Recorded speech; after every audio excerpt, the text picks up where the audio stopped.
GSL Super Tournament. Let's talk about our offline event, Artosis. Yes, if you are here, you have a ticket.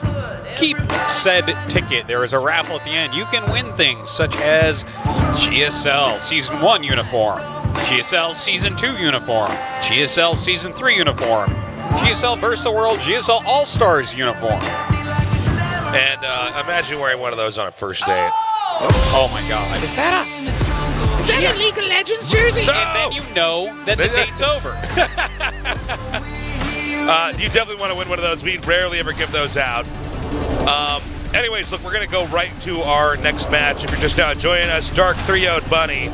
But who is the mystery man on the right here? He's a ninja It's Sue, assassin. but who could it be? Shredder? I'll let you guys in on the secret stats.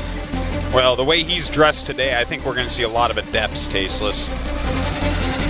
Yeah, that's true, actually. Kind of looks like a ninja. Adepts are kind of like that, right? This is kind of the tough one to call here. I don't normally like making predictions like this, but Sue normally only loses in the finals, no matter what tournament he is in. But Stats is basically on top this year. He's just dominating. He's doing a brilliant job. Yeah, I'm going with Stats taking this one down. Of course, it's a hard one to predict. Sue is like godly. But, I mean, Stats, as you said, he's in too good of shape. He played fantastically SSL Finals against Dark. I mean, what more do you want, man? But Sue should not ever be underestimated. This guy, at any point, can get to the finals of a tournament. Yeah, this should be going all the way to Game 5, I think. These guys are both masters of the respective races. In case you're wondering why he is wearing the mask, presumably it's because he's feeling a little bit sick. That's common, especially in Northeast Asia. Yes. Since we're all kind of compacted together in countries like this. Yeah, you don't like want South Korea. You don't want to everyone. So he probably has germs. a little cold. So yeah, probably feeling a little bit under the weather. Hope that does not affect him at all. In the previous matches, these guys have been killing it. 4-1 and 5-0. And look, literally, that is a who's who of Zerg that Stats has killed. 4-3 Dark, best Zerg in the world. 3-2 Rogue, in my opinion, second best Zerg in the world at the moment. 2-0 Buell, definitely one of the top 5-ish guys. Kills Nurchio, one of the best foreigner Zergs right there for many, many years. And then another win over Dark. I'm like, just look at it.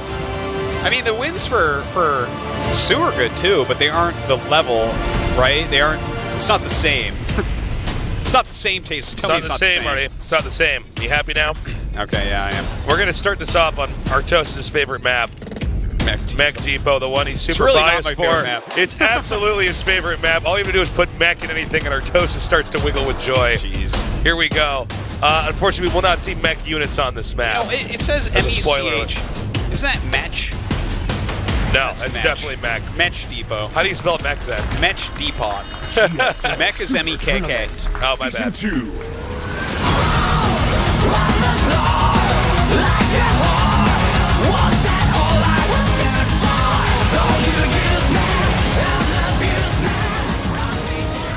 In the upper right, in the blue, Sue. this is a player who's had so many finals, has yet to be the champion. And the ones we've casted and the ones we haven't casted, kind of a tragic figure in esports. In the bottom left, Splice. Stats. who's been steadily on the rise, has a little bit more of a defensive, reactionary play style. Certainly. He's pretty stock standard. You don't see him mix it up too much. Obviously, he's a champion. He mixes up some, but he's fantastic with defensive play. If you're trying to kill him early on in any way, that's probably not going to work. And because of that, he gets a lot of practice in the late game. So definitely very, very good at endgame PvZ. But, I mean, Sue is an ultimate package of Zerg. Like, his mechanics are really there, his micro, his macro. He just, strategically, he's a very, very strong player. I think this is probably the hardest match to call in this round, to be honest. I think the Dear Gumiho one was really hard to call, and this one's really hard to call. Yeah, we were actually talking about this. Everybody sort of was backstage, but we really don't know who's going to win this one. So even the people that work here are sort of split down the middle. I'm going with stats. Are you going with stats? I am going with stats. Stats boys. Stats boy, that's right. Thanks for coming down, guys. Hope you're enjoying the games. I would have to go with stats. But, like, you know, if Sue wins, I'm, like, totally fine with it. Great. I want Sue to get to the finals of everything I ever cast. I love stats. Yeah. Well. Both of these guys are just fantastic. But, yeah, I mean, Sue's story is second to none. For purely selfish reasons, I want to be the guy that's casting Sue in something like a super tournament. Well, I want that very badly. I want nothing more than for Sue to beat Innovation at BlizzCon in the finals. I think that would be, like, the greatest thing ever to happen. Yeah, that would just like be... after that many second places to take down the biggest prize pool, you know, ever, the biggest championship ever. Absolutely. We got the Stargate on the way here. A lot of the Protosses, it's usually when Protosses tend to be doing pretty well. The usual rule is that they're all playing a little bit differently. Otherwise, you have the situations where they're trying to copy each other. It doesn't seem to work out as well. We have the first Adept coming out here. I want to see how many Oracles does he get in this game. We saw Classic, somebody who likes to get a lot. I don't feel like Stats is one of those players, but I'm curious to see if he's ever going to borrow any of that and try to incorporate that into his own play. Yeah, the Mass Oracle play is pretty strong right now, so I wouldn't be too surprised. You know, it's a pretty big map here as well. But got to use them while they're hot, man. When you think of Stats, you don't think, like, when you think of Classic, you think, like, okay, 4 Oracles, like, or more. You think lots of Oracles. Stats, initially... Yeah, I don't think I just think of teching him up. I don't normally think of Disruptors with Stats either. I just sort of see him going down I definitely don't think of Disruptors. Very safe path. I only think of M. Canning when I think of Disruptors, man. That's it. I'd never seen anyone else even make one. Remember, they were really popular for a while. That was when Deer was doing pretty well. Right when Legacy came out, Deer really made him work. They're still a usable, good unit right now. Not for long, but I mean, you know. That new patch coming out. Ooh.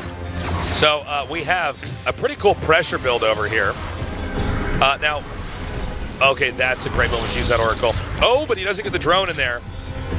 A little bit of a misplay there. Robo coming down 2 more gates. Probe sent out north is now being driven back by 1 Spotterling.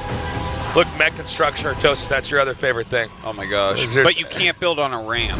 Yeah, that's true. So what is But mech units are good above the ramp. That's where they're the best. Yeah, for sure. On high ground.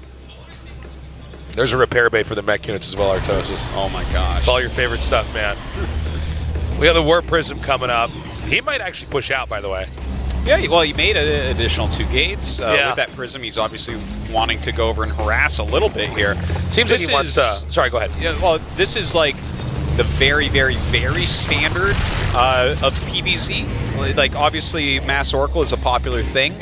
Currently, a lot of people are really liking it. A lot of Zergs not really liking it.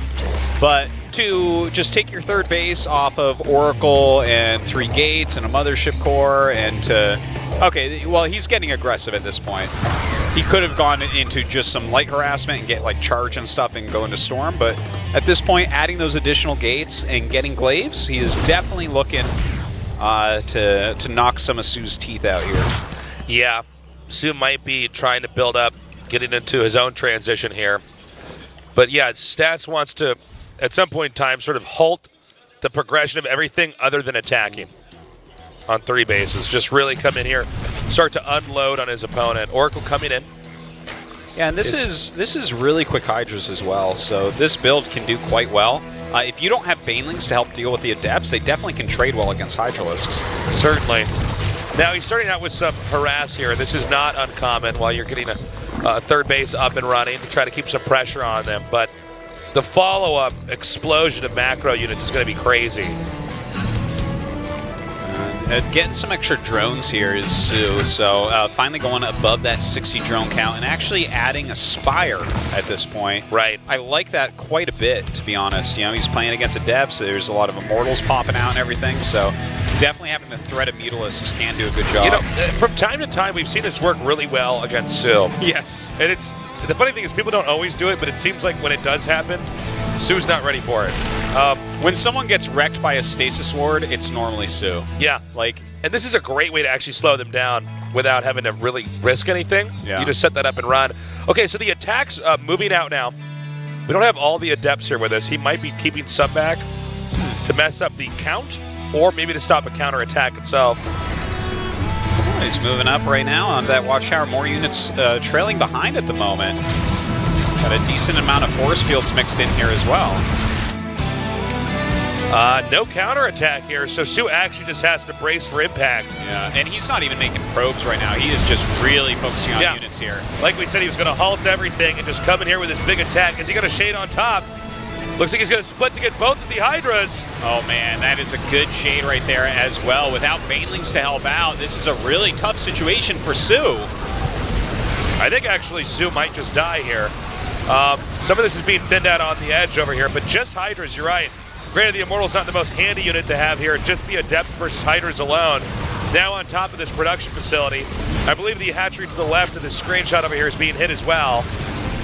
And just a lot of damage. 24 drones going down, killing the Hydras, killing the Queens. It looks like the hatchery could even end up falling here with an Immortal. Oh, yeah. Well, he's not even attacking with everything at once, to a fault, by the way. So he regroups and now continues to push forward. We have more Warpins coming in. Lings and Hydras are coming in to try to address this, but the Shadens are just too good. And look at this. He can trap these Hydras. They can't even retreat. We might see GG. There it is. So this was actually a very good read by Stats. Yeah. Something I wasn't really mentioning while it was happening.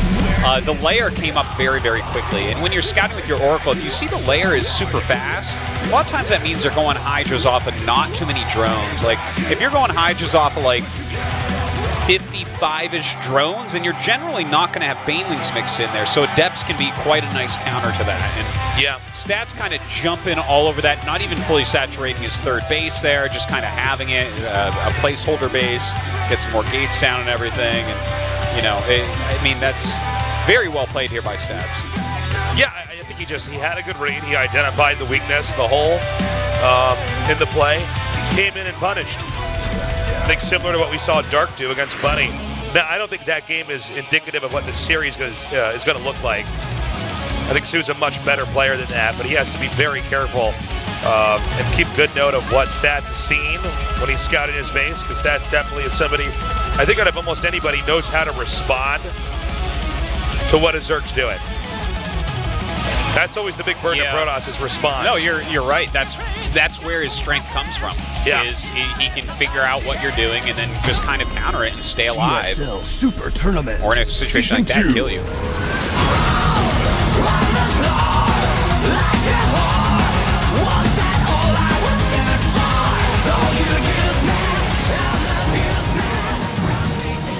In the bottom right, the blue. Su.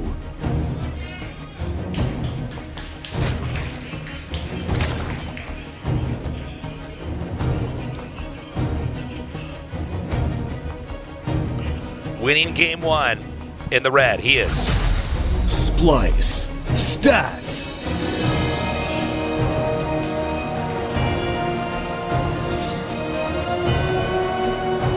So Odyssey, definitely a very different map from Mech Depot. Lots of sand, lots of water on it, neither of which friendly to machines. That's true. So not a place where you'd have mech construction, especially not in PvZ. No, certainly not. Thanks for coming down, guys. Hope you're enjoying the games. Good audience here today. Yeah, it's filling up. Usually day one we have a tournament, unless there's like... day one is usually the smallest day, then day two starts to build. Yeah? What's the biggest day? It's the last day, Artosis. Whoa. Spoiler alert. Oh, tasteless. I know, sorry guys. Well, I haven't seen the finals yet. I'm assuming Dark's going to go, or I'm sorry, not Dark, what am I talking about? Dark's in the last game. Stats is going to go for Stargate here, and probably just scout and try to respond. I think if you're Stats, having a win like that feels good. Oh, yeah. It's almost like you just killing it. Just hard countering it. Yeah. Oh, I think I know the answer, and then it comes out and it works. Yeah, it's really nice. And I think you're right about the Stargate as well. It is just kind of the best opener that you have as a Protoss player. It allows you to scat everything. You can go mass oracles, you can go into normal play, you can go into timing attacks. It's just very, very solid against Zerg at the moment. It's actually making Sellout. Is he going to finish his sellout here? If he does, then it could be Archon drop. Well, you know, he has to have different approaches coming in. I mean, the reading part is always going to be there, but there are definitely different types of openings. Here's the third base now coming in for Sue. You know what? Maybe it's actually going to be Mass Oracle. I'm not 100% sure. But look, like when you make a Zealot, this is because you need something to hold the wall and you don't want to buy too many gas units. So, for instance, like if you're going Archon drop, a lot of times what you do is you make a Zealot and a Stalker. The Stalker pushes away Overlords to try to kind of hide your build. It's range attack in case Slings are hitting somewhere your Zealot can't defend against. And then you just have the Zealot sitting in the wall, right? But here he's added the Stargate, so I just wonder if it's possible that we're going to see, you know, just a Mass Oracle type of play here. Well, you know, it's funny. If we do see that, there's a Void Ray coming up first, but if we do see Mass Oracle later, Mass Oracle is kind of funny because it seems like it's the one unit composition. Like, I know that, like, if you have a DT and they just don't have detection, then they lose. Okay, I get that, but that's not normally a factor. But it seems like if you go Mass Oracle and they just weren't ready for, like, 4 or more Oracles, the damage that's done is so fast and so powerful and so out of control that it is a real moment where you caught your opponent with their pants down. Yeah, it is. And they just, you know, it busted. Because there's no way to recuperate as quickly. The damage is dealt immediately because Oracles just deal damage so fast. What do you think about this build so far? I'm not sure I really know what this is, right? He's made a Void Ray first, as you said, so obviously he wants to hunt some Overlords. Then into a Robo, Oracle, Forge, and Twilight. This is all in 2 bases now. Huh. To be fair, this layer is once again quite quick. He doesn't have that many drones yet. We'll see if he just throws up the Hydralisk Den immediately. Waiting for that next Nexus. Come down there for stats, because at least as far as we can tell, it looks like he's setting up for that. Sometimes, though, just keeping a probe at a third base is enough to be misleading in and of itself if they see it. Yeah, that is true. If you see that, you're saying, okay, he's expanding like, pretty much every time. And then if you lose that scout, sometimes you don't know. But yeah, this is a very quick Hydralisk Den. Charge is on the way. He already has a Prism out. Huh. Now, the Void Ray removes a lot of the Overlords, right? So that makes it so that you don't necessarily see the Prism coming in. There is a Prism moving across the map right now. Oracle coming in towards this main base. This may draw screen away. Okay, he's going to do it once again. Looks like Sue more ready in this game than the last one. Darts away. Still pretty good. Freezing the eggs and some of the larvae here. Bunch of gateways coming up, man.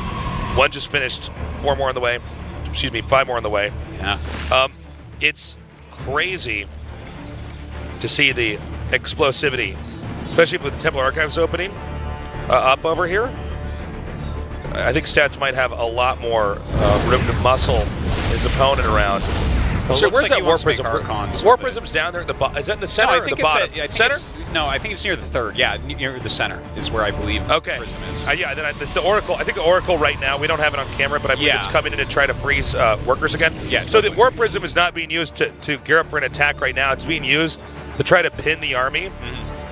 And now it can be used to harass. Yeah. So if the Zerg had moved out earlier, he could have warped in units and attacked over there. Now the Archon's coming in here, and this has been a harass that's been around for a little while, and it's super annoying because, oh, he's actually going to push with it. Okay, but this is a lot of Hydras. It is, and he has a Baneling Nest on the way, so all he needs to do is hold on for a little bit, and then the Banelings will help him clean this up. But Zealot's getting on top of absolutely everything. +1 attack not quite done yet for them. Okay, good control here by Sue. The Archons cannot contest this. And that's the thing. If you could just kite and split Hydras, it could be an easy fight for you. So, oh, no. Oh, I thought he was actually going to go for the War Prism for a second. Looks like that was just at the right distance. Sue doesn't feel safe actually doing that. If he commits there and the Warpin finishes, he's going to lose so many Hydras, right? He's coming in now. Archon's coming down with the Zealots. And there's just so many Hydras, this is not going to work. Yeah, this is the whole build has been very peculiar from Stats. I don't like it at all. I thought it was going to be the Archon Harass when I saw it come out initially. Even though that's not great against Hydras, that seems to be more sensible. Now we have a second War Prism coming down. Well, these to the prisms, these prisms are really his lifeline right now. If he can't keep, like Su attacking him wins the game. Yeah. But he needs to threaten to screw Su up so bad that he doesn't win the game with an attack and keep Su back. So the double prism is super important while he gets Storm out and gets some High Templars out for that Storm. So the attack is coming now from the Zerg. There is the opportunity with that second War Prism to try to warp it into the main. But overall, if he doesn't have Storm, these Hydras just kill everything. Yeah, okay, here we go. Storm's only halfway done. He does get a warp it in the main base and definitely can do some damage. But he's just going to get the Cybernetics core. He is probably going to win this game, Artosis. We're still waiting for Storm to get done. I don't believe there's enough here at all. He has 3 High Templars at the third base. No pylons here powering anything. The Mothership core unable to set off any overcharges too. I think he has those High Templars in the shuttle right now. 4 seconds till Psystorm. It's almost done here. Psystorm coming down now. Is this going to be enough though? The splitting's actually really good. And with the Archons being annihilated, I think that's it. GG. Su wins game 2, so we're tied up 1-1. Yeah, that was weird. I really don't like what we saw from stats. Yeah, I felt like there was a lot of guesswork by both of us because it didn't seem to make a lot of sense. But then when we saw these Zealots warping in with the Archons coming, it looked like the very early stages of Protoss is trying to figure out what to do against Hydra Bane. Is, in my opinion, where everyone was just flying around with 2 prisms and trying to warp in some Zealots and do something like that, right? Like, that's what it looked like to me. Like, the build didn't look super duper refined or decisive or really anything. It was like Void Ray, make all your tech, make your third Nexus. I think he underestimated Su after game 1 because it didn't seem like it was mapped out or had any sort of perfect plan or a concept backing it. It was sort of not almost as if he just wasn't going to be ready for 2 Warp Prisms and that his Zealots were going to be able to kill the first wave of Hydras and things would be hard. No, there were like way too many Hydras. The Zealots did almost nothing. Hardly any Hydras died. But some stats can pull off a better game in game 3. Super Tournament Season 2.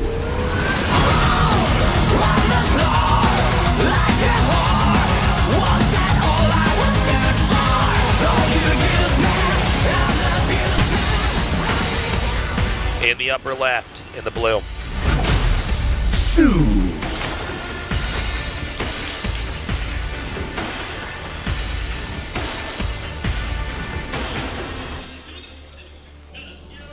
In the bottom right, in the red. Splice. Stats.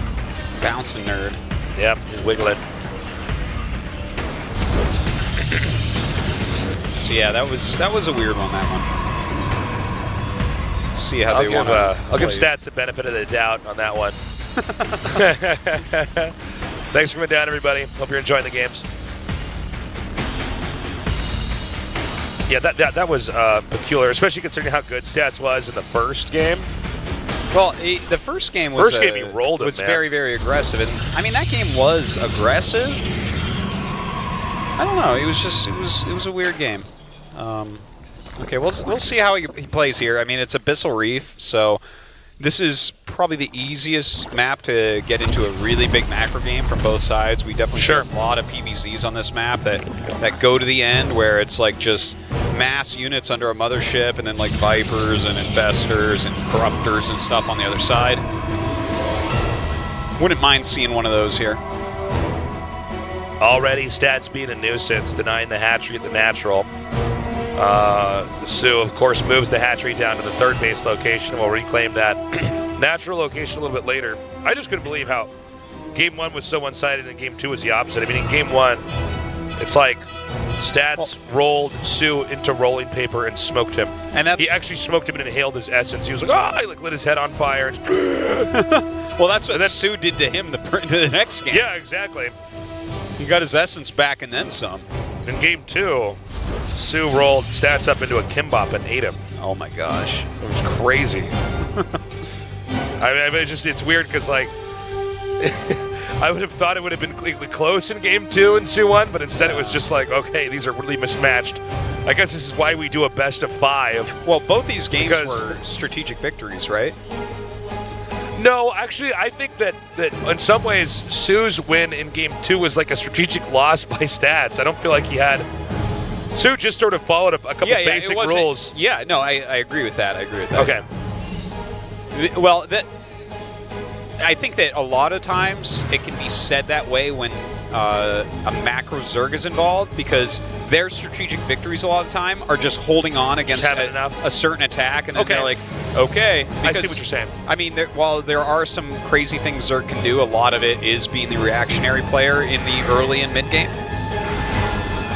So yeah, but yeah, we agree. We're just saying it differently, Tasteless. The probes are now driving away some of these lings. We have, once again, stats coming in here. It looks like one Adept is going to go down. Let's see where this other one shades into the main. He does want to get as many workers as possible. Seems like Sue is pretty on top of just, actually does take one out. He's on top of making those into spores if he has to keep them alive. Cancel them later if he feels like it. Making a Void Ray here after that Oracle. That's pretty normal, pretty standard. Add in a Gateway. See if he takes that third base nice and quickly. Or maybe he'll add it as tech again. Okay, Oracle hitting a few drones. Now we know what's going on. So it is going to be some amount of Oracles. So the whole idea is in the first 2 games, we saw a lot of ground action here coming from... Oh, no. He needs to get this Void Ray over here right now. If these Lings get in and scout this, the element of surprise is gone. Okay, good job. Beautiful. Gets that. Oh, that was so sick with the shade. That was super sick. So cool. That was super awesome. Shade's right behind where that pylon will be. That was like so perfectly done. I need to be able to do that. I know. The thing is, when I do that, I'll go up to 700 minerals. That's actually like, that's highlight quality. That's really We just saw that was such a clean hole. In our complete lack of excitement, we're just like, wow, that was good. So sometimes that's how we were impressed. We're like, whoa. Well, it's a different level of impress, right? Yeah. It's a different kind. It's just like a nodding your head type of impress. We're like, wow, that's really good. So before that attack happened, what I was saying is the first 2 games have involved a lot of ground action and War Prism action. So Stats in Game 3 has hit in a second Stargate and is pooling up. Oh no, he's not going to pull him. He's going to just bring them all together. He's now sending out Oracles 2 at a time across the map. And the thing is, if the Oracles hit in one location all at once, the Spore is rendered useless. The Spore does not attack anywhere near as fast as a bunch of Oracles do. And this is part of why you have the Void Ray as well. The Void Ray comes in, targets it, turns on, and then the Oracles just finish everything, man. It's crazy. You can kill the Queens super easily. The drones have to run. Okay, drones on the move right now. Void Ray targeting down. Again, so much damage being done right now. There's one Hydra out here. Looks like it will get in the last second of that remaining Void Ray. Oh man, even another Oracle coming in, picking off so many of these Normally Hydras. we think of Hydras as beating Oracles, but when you have enough of them together, the damage is actually just comically fast. And then look, they can kind of loom over this location. This is not just an expansion, this is where Hydras are coming from. It's become very funny because Oracles definitely cost quite a bit more than Hydralisks. Right. But if they don't die, you're not trading them, then you're fine. If you have a lot of Oracles, they actually kill the Hydras pretty darn badly, as Zergs have figured out and Protosses have figured out recently. Dude, the amount of damage here is pretty crazy. Lots of lost mining time, a bunch of Queens, a bunch of Hydras going down, and the Oracles, he didn't lose very much. No, not really at all. Fourth base, it's like... Well, yeah, that's what's so funny about it, is because you're doing so much damage, they don't have any room to move out on the map. Yeah. Maybe they would with Lings, but we didn't see them do that. So Protoss grows at this crazy rate, grows ahead of the Zerg, and they're going to regain some energy. And let's keep in mind, even though they don't have a ton of energy, not all of them, they do enough damage that everything's dead in that short amount of time anyways. Absolutely. Okay, here we go. Now, this may have been too ambitious from Stats to take a fourth right now. Uh-oh. Well, that attack right there was definitely a little bit of a mistake. Loses a couple extra Oracles there. He's making 3 Oracles at a time, Artosis. Yeah, and he's got his Fleet Beacon now as well, so he can actually switch into carriers at some point here. You just got to make sure that you are making enough Oracles that Hydras aren't just going to straight up kill you. Adding a bunch of cannons here as well. Spire is on the way, so that can force the Oracles to stop being produced. Thought he was going to go for that. Now, you have to have this down pat. How many Oracles can take on how many Hydralisks? Yes. If you miscalculate this, Some of you guys are going to watch this and be like, I know what to do. And you're going to get online and your oracles are all going to die because there were like 3 or 4 more hydras and it exponentially destroyed them at a certain rate. You're not going to say like, GG. You're going to feel really bad, but I know you're going to do it. I know some of you guys are going to do it. Because hydras are cheaper, you just kind of get more of them. Yeah. But when you get some of these tempo advantages and damage advantages, you can kind of keep up with those oracles. And like I actually tested it. Demaga actually messaged me because I was like, there's no way, right? Like, hydras have to eventually beat oracles. I kind of missed a small part of the meta on my vacation when this strategy actually popped up. But then I went in after he told me and I tested it, and like if you max on both, like 200 supply Oracle versus 200 supply Hydra, it's not even close. Even if you give the Hydras like attack upgrades, it's like the Oracles just eat them. It's sort of hilarious. Obviously, they're more expensive, but yeah, but I mean, if you have enough, yeah, you don't have to max out first to win. So as we see here, now with the Hydras and the Spore, I don't know if he wants to attack on this at all. Oh my God, he should have edged up. There's 11 mutas on the way. What does he have in the way of anti-air? He might not have anything, Artosis. Not too much. He's like making some carriers. He does have a few cannons here and there. Okay, you might have seen that. Actually, Sue might just win.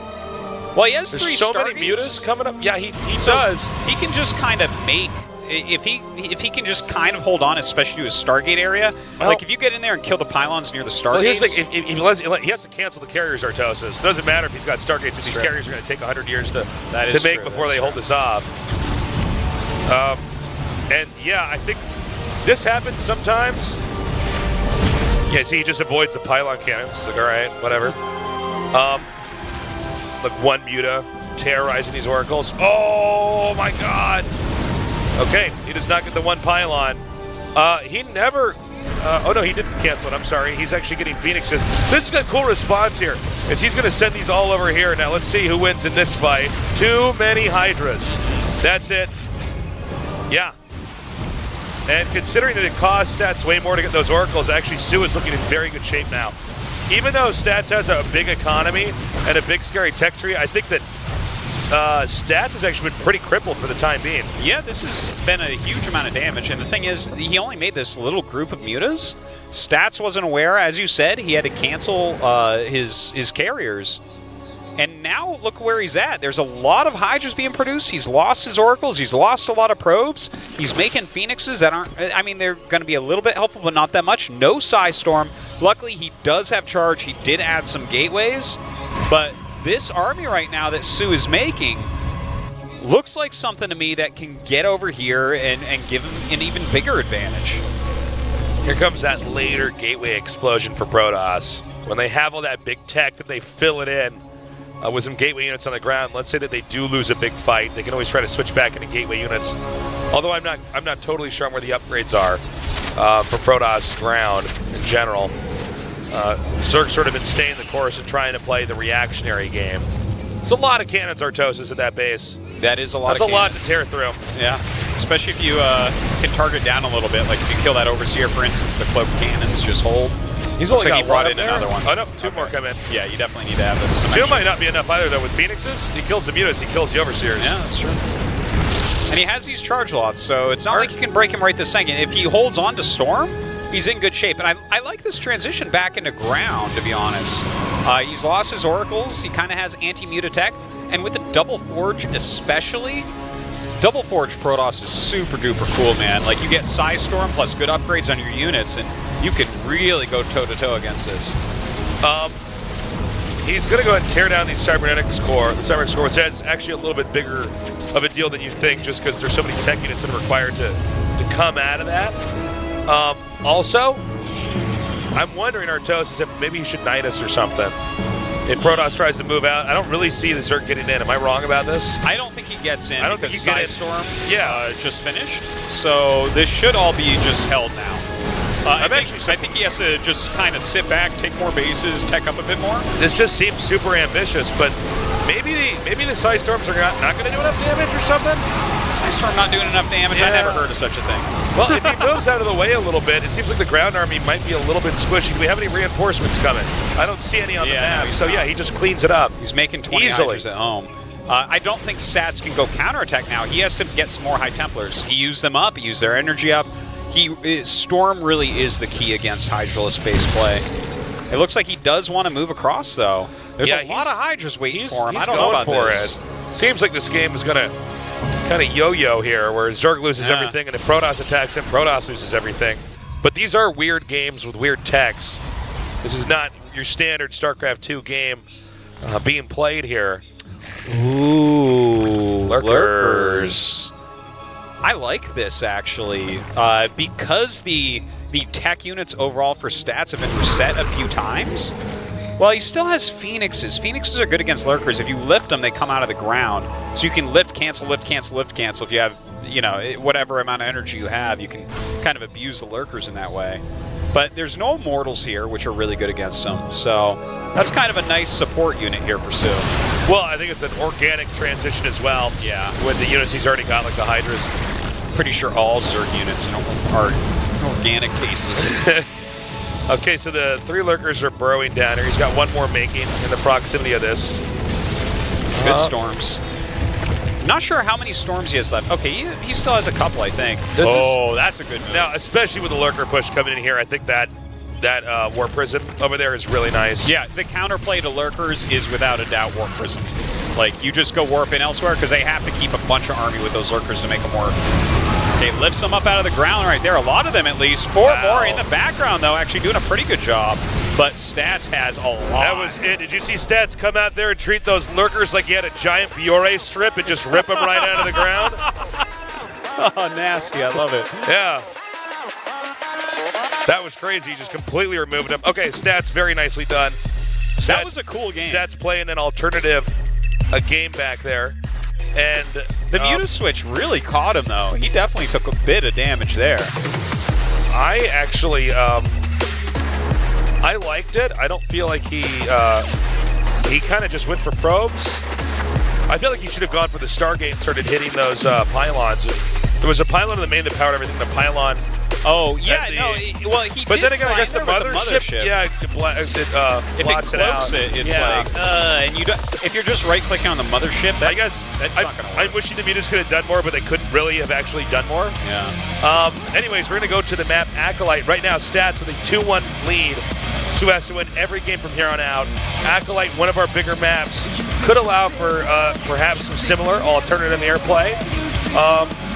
From Stats, I'm not married to that idea, but it is a possibility. Let's see what Sue's got in store for us, as well as Stats. Game number 4. GSL Super Tournament Season 2.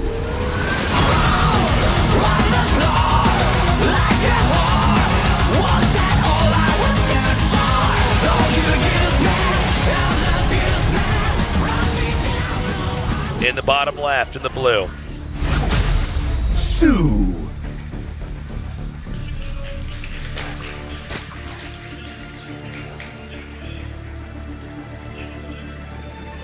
In the upper right, in the red.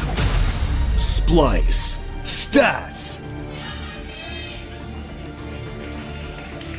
Definitely Acolyte a map I can see going very, very late here. You know, the kind of free 3-base style of map. Pretty hard to bust in there and really kill him, right? Some of these maps, you take the third and it's a little bit further out, like Odyssey or something, right? So something, right.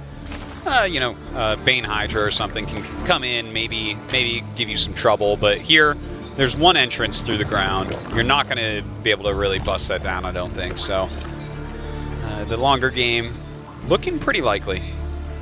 Yeah, I think out of all the maps, this is the one that really becomes a war of attrition.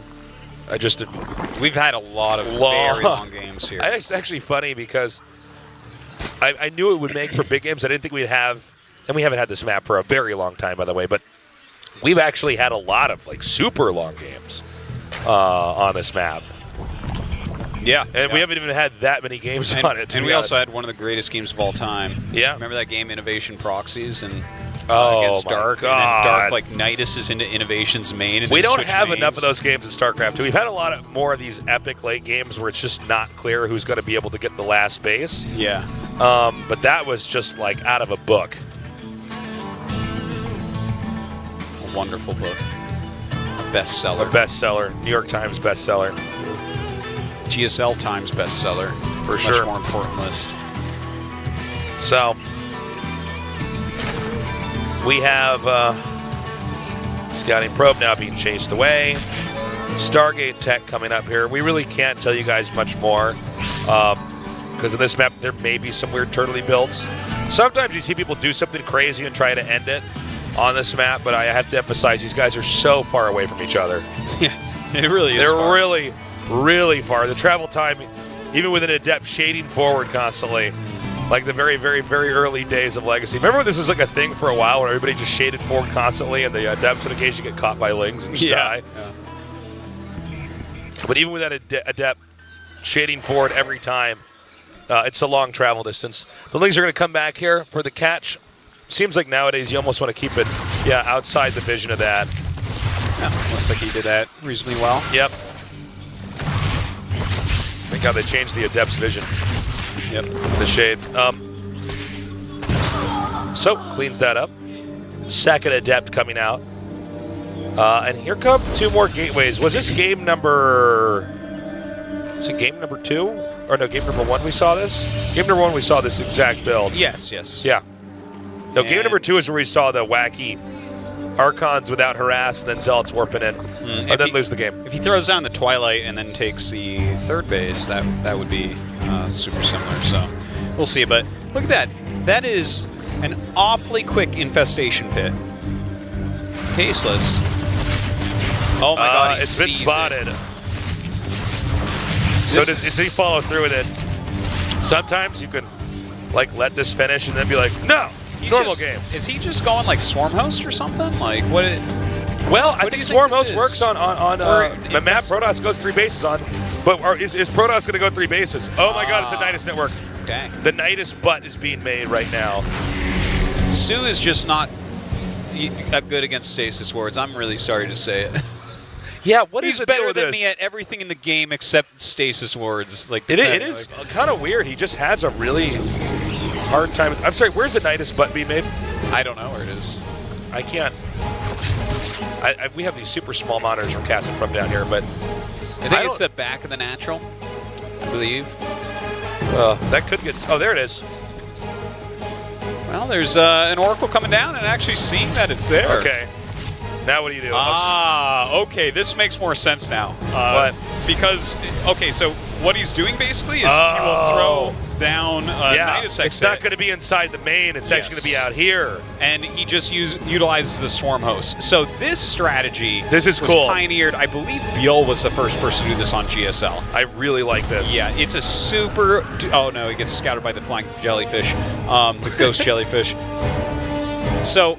Okay, here we go. This is cool, man. And he can just get away. And look at this. He even brings some queens so that Oracles and Void Rays can't just clean this up too easily. Okay. So he's going to come down here and shoot through the first pylon. Goes to show you how much help an Oracle can have there on the ground. Yeah, but look, that's a ton of energy from the Oracles and the Mothership Core already. So there's a second Nidus coming down here. I love it. Now, this is so cool. Protoss is coming in with a harass. Essentially, Stats needs to hold on and annoy Sue, and Sue is going to get pushed out of the game. But if Sue starts to do too much damage, he is going to eventually KO Stats here. This is really hard. These guys are both going to be microing on about 3 different fronts. This is such a cool game already, man. I am loving this type of play. But mass Oracles coming out. Does he keep them on defense? Eventually, if he goes and attacks with them, it's like... There's what anti-air really does Sue have? He better just start making like a ton of spores or something. Just clean spore for days. I think this is an idea that was probably better at the start of the year, but yeah, with mass oracles. Okay, he needs to pick one to target, man. Yeah. Jesus. A little bit sloppy there. Everything's targeting one different unit. That could have done way better. Well, some good harassment with these adepts actually, picking off a decent amount of drones. Okay. And now they're down over here in the natural. So they've taken out, it looks like almost 10 drones now. But I'm worried for Sue, to be honest. I don't know if this is doing enough damage to Protoss here. Yeah, he's cleaning it up with the Oracles like relatively quickly, and he just pulls his probes every single time they come in. He's just not going to mine from this location for the time being. And his Adepts doing a pretty good job. And the thing is, he's still building up Oracles. Yep. So over time, like, he'll gain energy. One down. Yeah. So I like how they're tagged, so wherever they come out, he sees them. He's like, yeah, okay, that's they're over there actually now. a funny point, yeah. Well, does he have enough to hold off this many Oracles? Oracles are coming out in 3s or 2s all the time. Spores are coming down here, so Protoss might need to hit this and hit it really hard, or the game is over. Not over. I'm sorry. I'm being too dramatic. The game, this position is going to be held. He will die because if you die in the game, you die in real life. Like, now that's that's overly dramatic. So he's got a bunch of Oracles banked up. He keeps using their energy though. You turn them on, turn them off. That is a ton of energy immediately used. Getting the mothership. We have 2 spores. The mothership is a good counter, actually. 2 spores over there at the Nidus network on the left. He's making mutas. Cool. The mutas, like, there's no anti-air. There's a mothership that's morphing. That's the anti-air right now. And we have a lot of mutas hatching right now. A dozen on the way. About 8 of them hatching right now. Now he can keep edging forward with the spores. Flyer attack is being upgraded. He's gonna. I mean, the mutas might just end the game, Tasteless. Yeah. We just keep seeing these Oracles clean up. He's got Overseers over there? Does he? He's got spores, but does he have Overseers that actually just fly on top of him? I actually he might not have anticipated the mothership. Yeah, which might actually be the weird twist in this. That's what saves stats in the Abyssal game, that's for sure. Well, that is not good. Stats, I think, is just dead. I mean, there's just too much damage coming out. I gotta say, by the way, I feel like this game was, it was really cool, but very, very weird.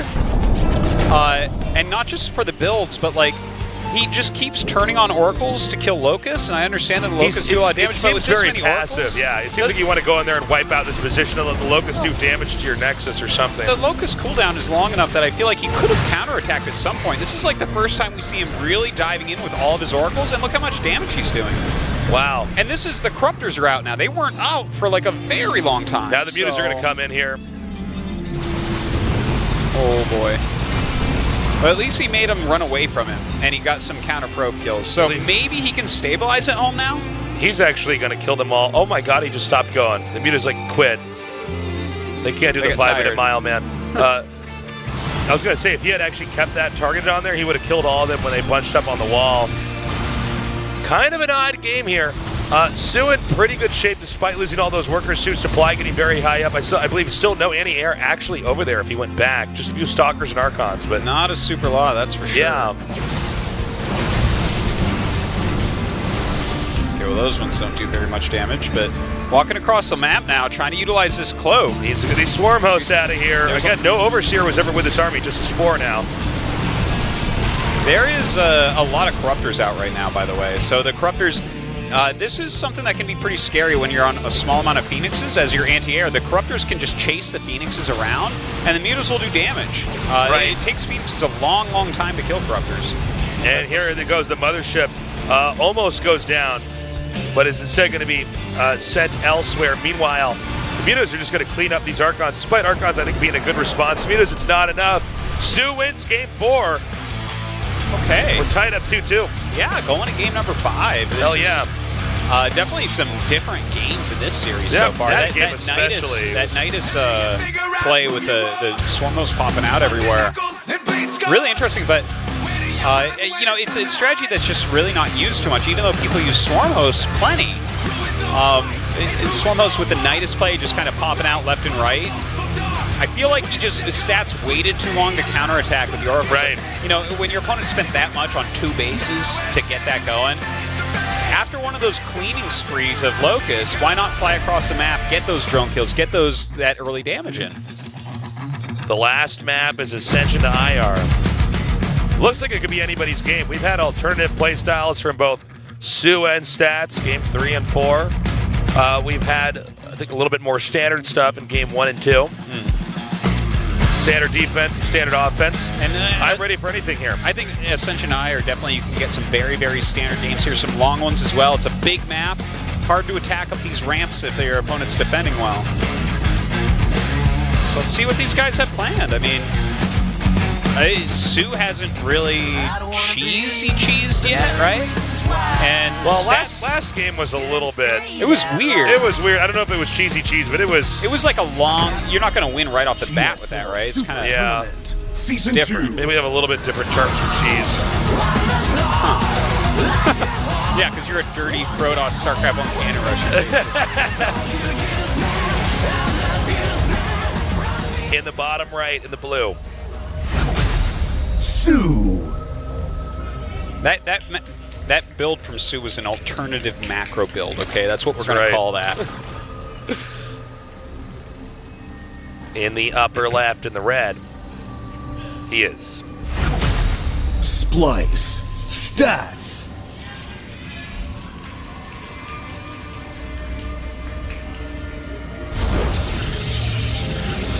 Very excited to see what they'll be opening up with here. You know, after their expansions and all. Doesn't matter how much you speed up StarCraft. The first few minutes of the game are always the same, man. Yeah, they'll give more workers or do more crazy stuff, and it starts out with wild games, and people are like, wait a minute, I figured it out. I know how to be safe. Yep, exactly. So we have the probe coming in here now. Got a lot of pressure on both of these guys. Yeah. I mean, both of them already going to BlizzCon and stuff. Both of them had fantastic years. But, you know, Stats is you know, he's had some wins. He's also had some close calls this year. I think closing it out and winning the Super Tournament, moving on, would be really good for him. Get him primed to go to BlizzCon, get him really warmed up. You know, Sue has been very hungry to win a tournament as well. Well, I mean, for hungrier. sure. No one is. But hungrier. occasionally, Sue does get punted out of a tournament early on. And I think Sue beating Stats is possibly the biggest deal. The winner of this plays Dark, by the way. That's right. Yeah. So I mean, Sue absolutely could take out Dark CVC. Yeah. And then suddenly you look at it, he's got a Protoss the round after that, likely, unless Ryung just slaughters 3 of the best Protoss on Earth, basically. Yeah.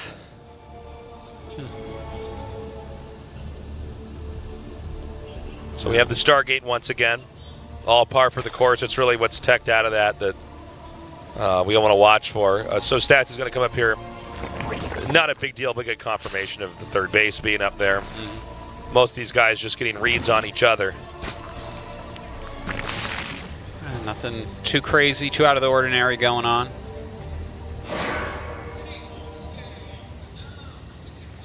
And we'll wait and see. This is really not a lot to talk about. It is the standard early game. Yeah. But this is the sign of a well-made RTS game, is that early game becomes... there's some poking and prodding, but the more that it gets figured out, the more it bends towards greed. Because you learn how to hold things. And you learn how to develop after holding said things, right? This is like a very important part of what makes RTS games, or an RTS game, good. Well, I think that a lot of times people initially think about RTS as, I've got a cool strategy, and here's what it is. And then eventually, the more and more advanced you get, it's, I am ready for all strategies. Yeah, I am ready for all strategies. And then someone else who's super advanced says, I have a strategy that you haven't seen before because it's never been done to you. It gets more and more advanced. And then eventually it's both players are ready for all strategies and are trying to cut corners as fast as possible to get further ahead in that sense. It's a really good And that's why some of the stuff that I think can be redundant to people that haven't experienced RTS is actually pretty interesting. Little things like we saw some adepts getting caught early on to be killed off in some of these series, right? He fakes it to make it look like he can get in there, and he says, all right, I'm going to get in here and get a little bit more intel. He goes, aha, I've got you. Yeah. Now I'm slightly ahead by a few percentage points. It's a kind of a beautiful thing, I tell you. The more you watch it, the more you understand it, the more beautiful it becomes, in my opinion. Looks like that third base coming up, some Lings coming over. That pylon actually wasn't done. Looks like he wants to go towards that main. Everything's pretty tight, can't quite do it. Of course, the standard tech building's coming out of Stats right now. very, very standard opening for him. We'll see what upgrade he goes into. Will it be Charge? Or will it be something else? I mean, the Glaives is always a possibility, but when you say that Forge too, normally it's going to be Charge. So, the third's coming up now. Getting the little Sim City set up around that. So it's structurally safe and sound from any big counterattacks here. Nobody doing anything dramatic so far. Nobody wants to take any risks on the opponent's side of the map. They're basically both playing the super safest game you could ask for. And a reasonably quick Hydralisk Den coming out of Su here. Oh my god. Oh my god, it gets him again. This That's dude every so time. Big. Look at that queen. She's like, no! Look at her dance. She's doing Morse code, SOS. And he's like, I don't play until 2 more matches. So stupid. What? That's so funny. You know, I have to say, it is pretty impressive. I think Su is the only Zerg guy I think that's caught by that spell.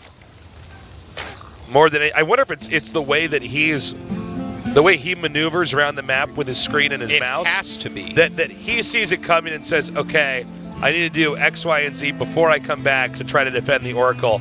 But the way that he does that in his multitasking, every time he gets back there, that trap goes off. Yeah, if it's one Oracle coming in and it only kills 2 drones because that's all it can kill, he's fine. There is something wrong there. Okay, he's going to do what did not work in Game 2. Yes, but is he going to actually warp in a whole bunch of Zealots and just attack into Hydras? Yes, he is. Well, if he does that... I think he is. From where this is coming at, is he really going to be able to get behind the minerals on this map and do that much damage? I don't think so. I don't.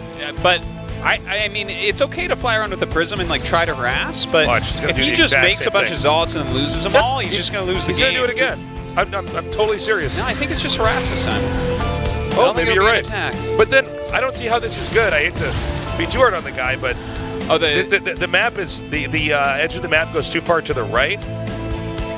Right. Oh, yeah. No, I see what you're saying. It's not like designed to do that. Here comes the second War Prism. Let's see if he does it right this time. As long as you're not sacrificing a ton of units, this is a really good way to play against Hydra-based play, right? Like the Hydras kind of walk around together. If you can get some harassment done, it allows you to do things like take your 4th base and get Storm, both of which Stats is doing. So as long as he keeps him busy until Storm is done, this is successful. I got to praise Su for a second. He sent his Lings around the bottom and spotted the Warp Prism immediately. And he's expanding. Yeah. He's got Hydras ready here, but he's also expanding just north of where this Warp Prism is. So, he might be okay. I think you're right, though, that this is all leading up to the Psionic Storm. Yeah.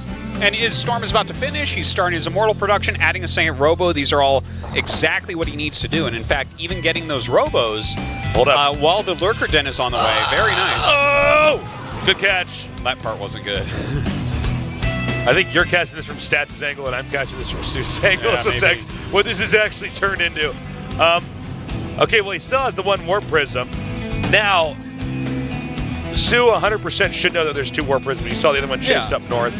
His observer's like, oh my god, I gotta tell Stats. It's going for an attack right now. There are 4 High Templars, so if he hits these Storms right, he should be fine. Ooh, I love those stasis wards.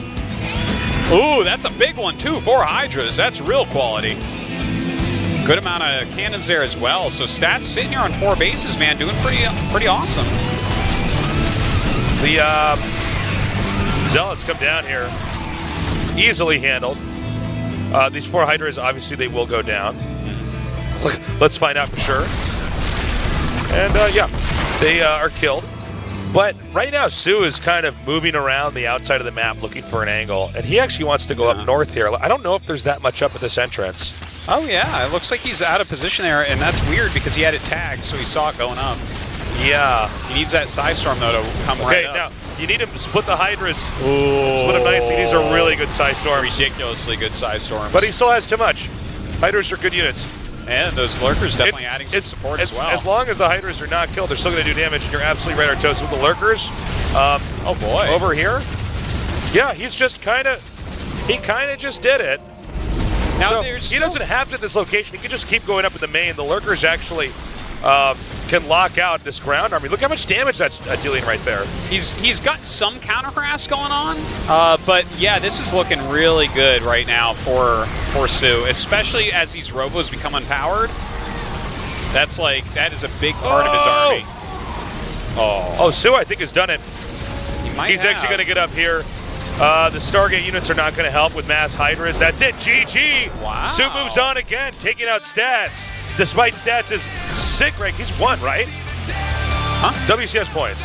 Yeah, he's rank 1. He's rank 1. Yeah, takes out the guy rank 1 WCS points. Innovation can't even catch him, actually. Su going, get me to the finals. Yeah, man. I'm ready this time. That was really well done. And suddenly you look at the road for Su after beating Stats. Yeah. He absolutely can make the finals. That is a real goal for him at this point. Of course, he'll probably meet Innovation there, so good luck with that one. But yeah, that's greatly done by Su, to be honest. Su is that a beast. Very, very good push. I was actually kind of questioning that push when he was going up the ramp. We see Stats talking to Hero over here. I'm sure Hero probably has his own thoughts on that game that we saw back there, but I don't know about him going for that strat for the last game. It didn't work either time. The Archon drop, I like the Prism harassment to keep him busy. The Archon drop itself doesn't do very much against Hydras, but, I don't know. We got to go to break, so I can't talk about it anymore. We'll be right back.